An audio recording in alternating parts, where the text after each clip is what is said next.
had a thought, and seemingly unable to keep any of those to myself, I thought I'd share something with you that I noticed off the back of one of my recent videos, Why Architecture is So Boring Now, Stop Destroying Beautiful Homes. And it was when I learnt about a style of architecture that I became quietly obsessed with.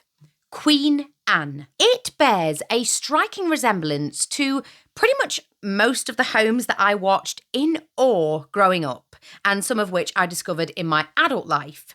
The house from Practical Magic, the Beetlejuice house, Coraline's The Pink Palace, the Addams Family Mansion, and Monster House, to name a few.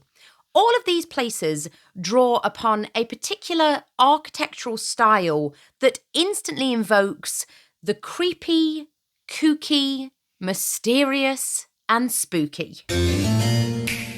I have always found myself completely enamoured by homes of this nature, where the magical element feels as though it's embedded right into the fading wallpaper.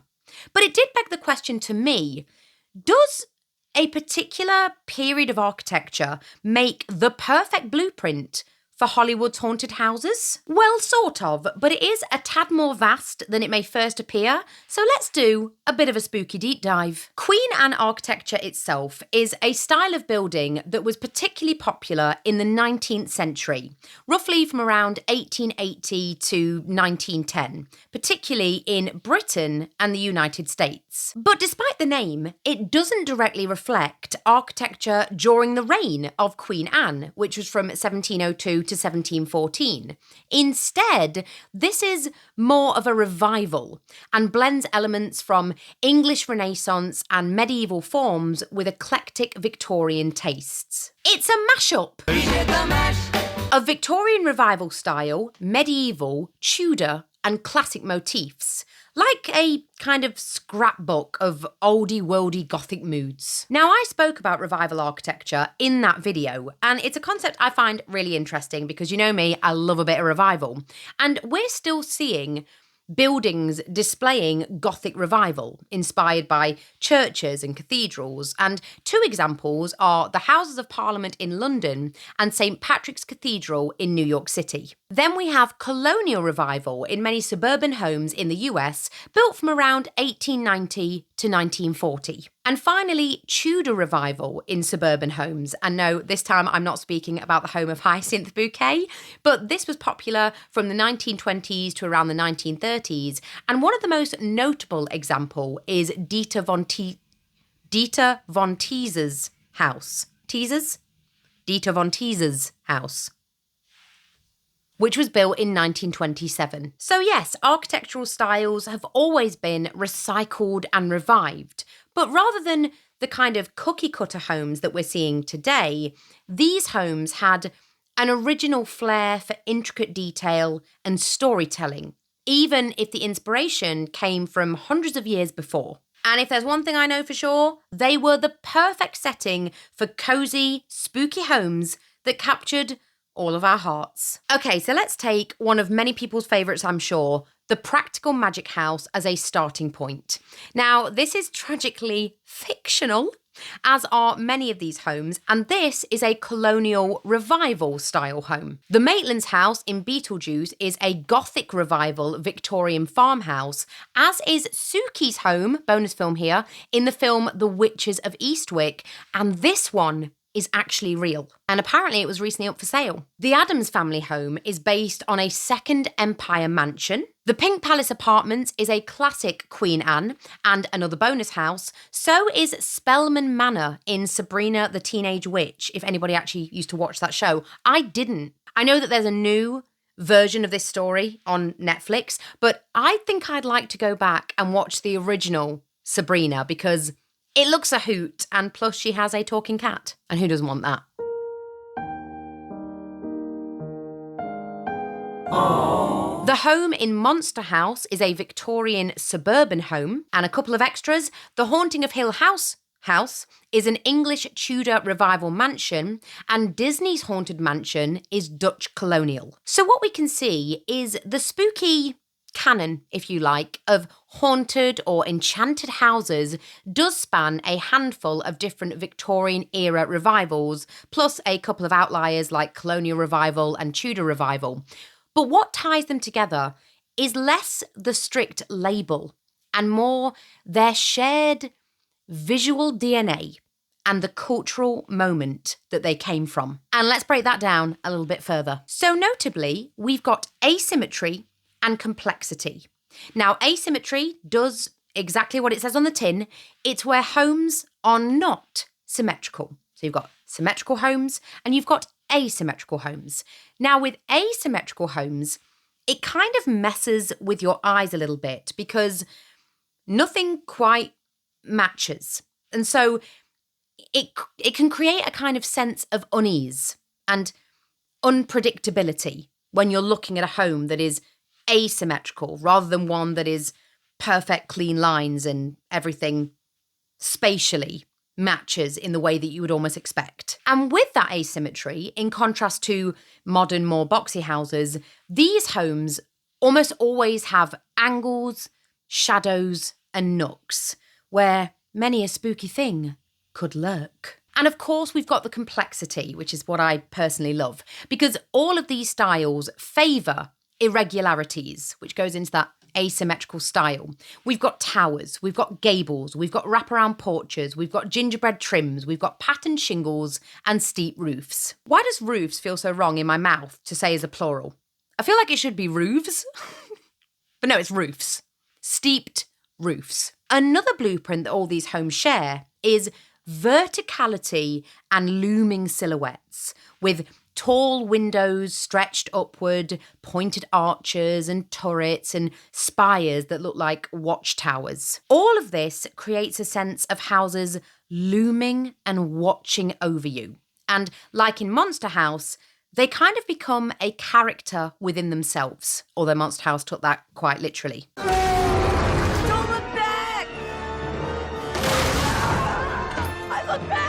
And going more into that complexity, we've of course got ornamentation and detail, spindlework, shingles, and pattern masonry. Oh, my heart. But the thing about detail overload, which I talked about when I mentioned Dieter von Teeser's house in my last video about architecture, is that it can almost tip you over the edge of charming into uncanny. A bit like lace that's just a bit too intricate. And more importantly, it gives more places for shadows to catch in these details, adding textures and eeriness. We all know how important lighting is in Hollywood movies, particularly with spooky or even cozy spooky films, whether that be the sunlight streaming through stained glass as you tend to your botanical garden, or if you're Morticia and Gomez doing a waltz through your dark and sinister grand hall. And if there's more corners and detail for the light to catch and create shadows, it gives you a more visually enriching storyboard rather than a house that is very angular. And of course, we've got aged and time-worn materials, and they in themselves suggest history. You feel that these houses have witnessed generations of lives and deaths. Wood siding, shingles, stonework, all of which weather, rot, peel, or darken with age. Compared with modern vinyl or concrete, these don't age in the same evocative way. Decay adds mystery, and it has yourself asking, what secrets does this house hold? But also with age comes storytelling of the dwellers within. And not necessarily murder and secrets, but a tapestry that reflects changing tastes and styles. Take Button House from one of my personal favourite series, BBC's Ghosts, as an example. Now, this is a real place, and its real name is West Horsley Place in Surrey, England. And although originally built in the 14th to 15th century, it had Tudor extensions, a 17th century brick facade as a theatrical flourish and concealing the old timber-framed house behind it, Jacobean style, and artisan mannerism with the addition of quasi-classical gables, 18th century alterations, notably shortening its wings, and a 1930s interior, including ornate cornicing and fireplaces. I have no idea if I pronounced any of those words correctly, but I hope I was at least close. It's a mashup! We did the mash! So you know that every inch of that very grand mansion tells a story of the previous owners that used to live within its walls. And you can see that by the eclectic mix of architectural inspirations and periods. And that makes for great storytelling. And finally, but importantly, all of these homes share a cultural association with the past. Built during eras where spiritualism, séances, and Gothic literature flourished, which was from around the mid-1800s to the mid-1900s. They already carry cultural baggage of being homes with mystery. And what I've noticed is that most of these haunted houses or cosy, spooky houses, whether Gothic Revival, Queen Anne, Second Empire, or early Colonial Revival or Tudor Revival, all fall into a sweet spot between 1840 and 1920. From the 1840s to the 1870s, we had Gothic Revival and Italianate farmhouses,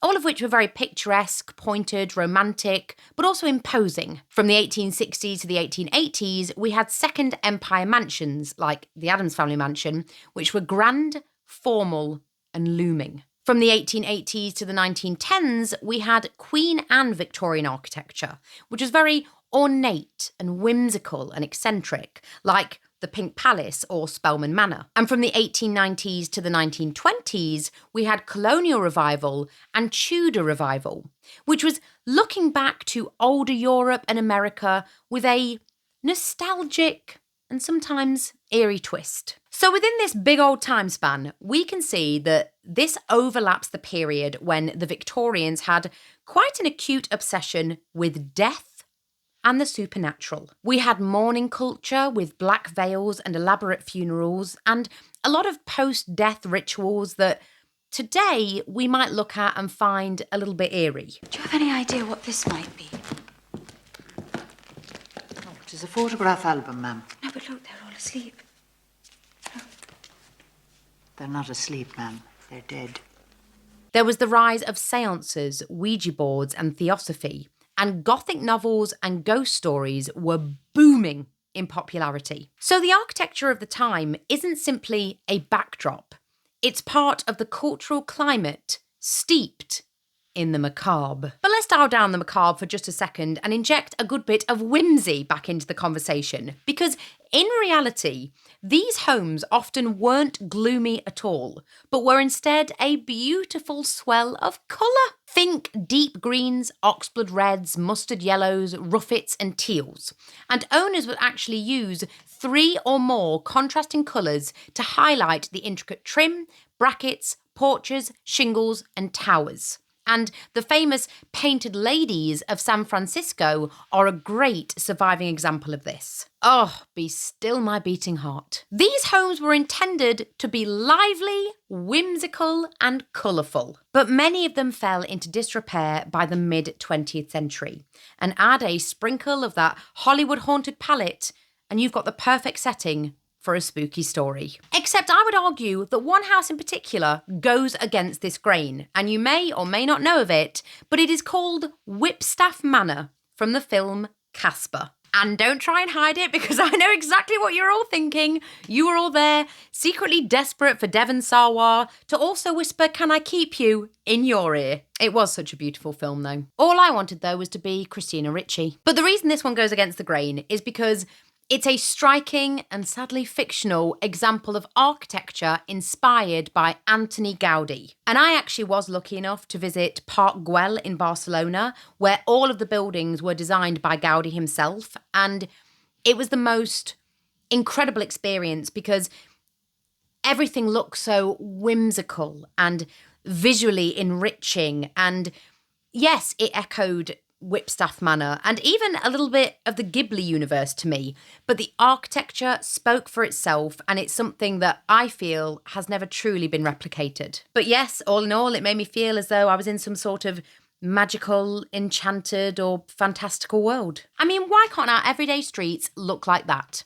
Can you imagine how happy we'd all be if that was our walk to the shops? Anyway, assuming that Gaudi himself designed Whipstaff Manor, because as we said, it's fictional, it would have been constructed between 1904 and 1912, aligning with his active years and still putting it firmly in that period of architecture that is the kind of spooky hotspot. So yes, the film industry keeps returning to this 1840s to 1920s style because it's visually dramatic, historically old, and full of Gothic undertones. But why are we so enamoured by them? I don't know, it could just be me. But they all have a storybook-like quality with their sheer excess, feeling whimsical and out of this world, or at least a world as we know it today. And there is also a pang of loss and nostalgia, as you'll know if you watch that other architecture video, because these houses are relics of an age when architecture was highly ornamented, opposite of today's more minimalist architecture. And there isn't a whole bunch of them left. And they perfectly display romantic ruin, where even in decay, they remain beautiful. And that very notion just gives me shivers. Perhaps we're all a version of romantic ruin. And finally, they carry their own silent memories. And sometimes it feels like soul. And although some memories are much spookier than others, these homes do carry an aesthetic that is whimsical and richly detailed. Not in a cold, monumental way like a castle, but in a warm, domestic way that feels playful. Cosy Gothic, we could call it. And in the Owens house from Practical Magic, it's filled with sunlight, herbs and sisterly warmth. And the magic doesn't make it frightening, it makes it enchanting.